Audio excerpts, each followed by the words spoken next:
प्रणाम। हमरो नाम अर्पिता चौधरी छे। आज हम अंगिका में एक देवी गीत सुनेबे।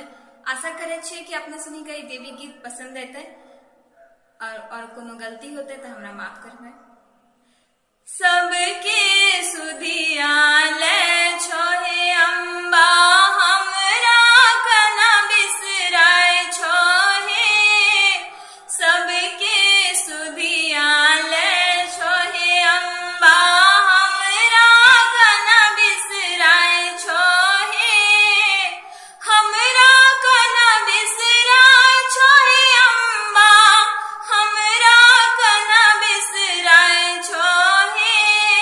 हमरा से तो मुँह फेरै छो, है ने ठीक करै छोहे। हमरा से तो मुँह फेरै छो, है ने ठीक करै छोहे।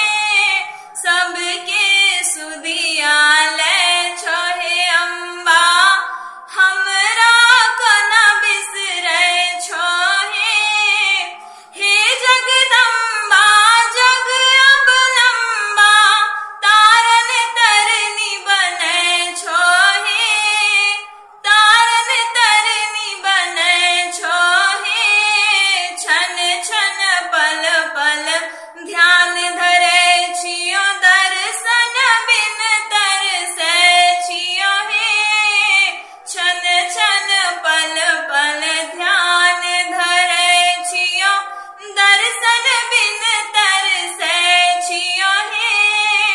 शिव जी के शक्ति हमरो भक्ति, 9 दिन व्रत उठाय छियो हे।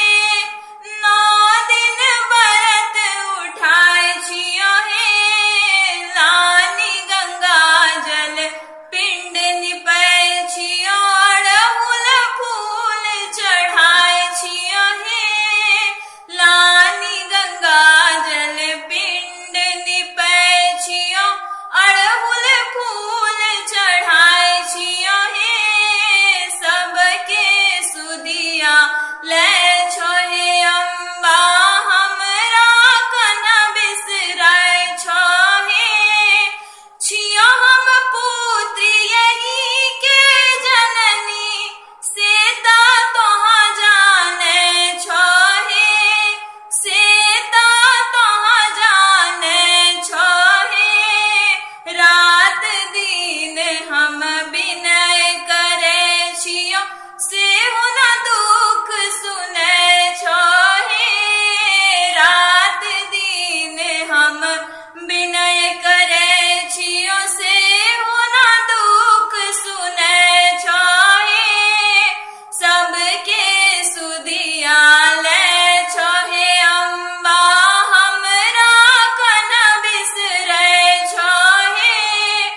हमरा कना बिसरै छोहे मैया, हमरा कना बिसरै छोहे। हमरा से तू मुँह फेरै छो, है ने ठीक करै छोहे।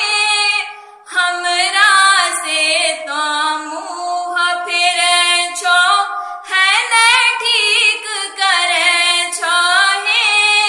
सबके सुधिया ले छोहे अम्बा, हमरा कना बिसरै छोहे। हमरा कना बिसरै छोहे। प्रणाम। आपने सुनी का नवरात्रि और ढेर सारी शुभकामनाएं छे और हमरा तरफ से प्रणाम छे। कोनो गलती होते तो हमरा माफ करबे। जय माता दी, जय अंगिका।